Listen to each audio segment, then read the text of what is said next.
Hi குட்டீஸ், இந்த paper மடிப்பு மான்களை உருவாக்கி ஒரு காட்டையே நம்ம வீட்ல உருவாக்கிடலாம். வாங்க அது எப்படின்னு பார்க்கலாம். நமக்கு தேவையானதெல்லாம் A4 சைஸ்ல கெட்டியான ஒரு சார்ட் பேப்பர் மட்டும்தான். முதல்ல பேப்பரை நடுவுல சரியா மடிச்சுக்கோங்க.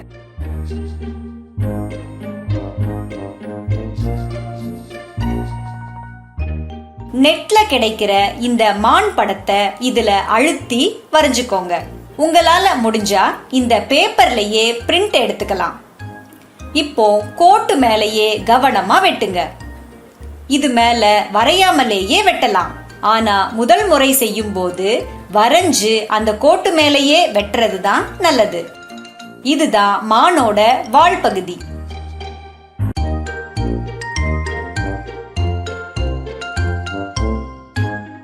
இப்போ நாம வெட்டுறது மானோட கால்களுக்கு நடுவுல இருக்கிற இடைவெளி. பூமியில 58 வகையான மானினம் இருக்குன்னு உங்களுக்கு தெரியுமா? மனுஷன் தாண்ட முடியற சராசரி உயரம் 5 அடின்னா மான்கள் அதை விட 8 அடி அதிக உயரம் தாண்டும். வருடம் முழுக்க மான்களுக்கு கொம்புகள் வளர்ந்துகிட்டே தான் இருக்கும். இந்த கொம்பை வச்சுதான் மான்கள் சண்டை போட்டுக்கும். இந்த கொம்புகளைத்தான் நாம இப்போ வெட்டுறோம். பாரத் சிங்கா அப்படிங்கிற 12 வகையான கொம்புகளை கொண்ட மான்கள் நம்ம இந்தியாவில் ரொம்ப பிரபலம். 10 நிமிஷத்துக்குள்ள இந்த பேப்பர்ல இருந்து ஒரு மான் குடும்பத்தையே முழுசா செஞ்சிடலாம்.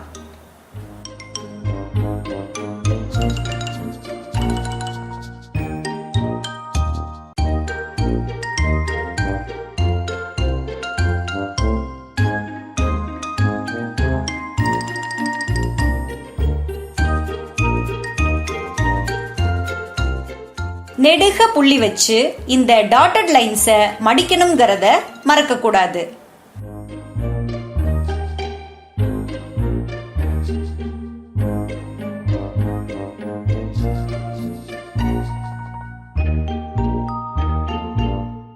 இதை வெட்டி முடிச்சதும் கழுத்து பகுதியை முதல்ல நேராகவும் அப்புறம் கொஞ்சம் ஒரு பக்கமா வளைச்சும் மடிச்சு விட்டுக்குவோம். அப்போதான் நாம இந்த பேப்பரை விரிக்கும் போது முழு கழுத்து பகுதியும் மேல் நோக்கி வைக்க ஈஸியா இருக்கும். இதே மாதிரி மடிச்சு கழுத்தை கீழ் பக்கமா இருக்கிற மாதிரி செஞ்சுக்கலாம்.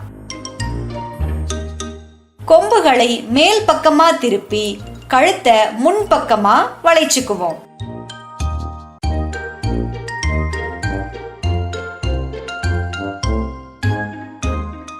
வால் பகுதிய கழுத்துக்கு செஞ்ச மாதிரியே உள்ள தள்ளிட்டு அப்புறமா மேல் பக்கமா இழுத்து விட்டுக்குவோம்.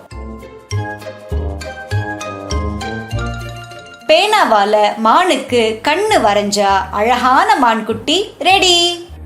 தடிமனான பேப்பரை பயன்படுத்தி செஞ்சிருந்தா இந்த மான் நல்லா நிக்கும். ஒழுங்கா நிக்கலைன்னா கீழ் பகுதிய கொஞ்சம் மடிச்சு விட்டு நிக்க வைங்க.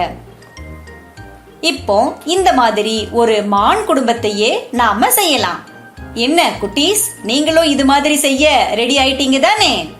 இத்தகைய பயிற்சியை மேற்கொள்வதன் மூலமாக எளிய பொருட்களை கொண்டும் நம் படைப்பாற்றல் திறனை நாமே வளர்த்து கொள்ளலாம். பாய் குட்டீஸ்.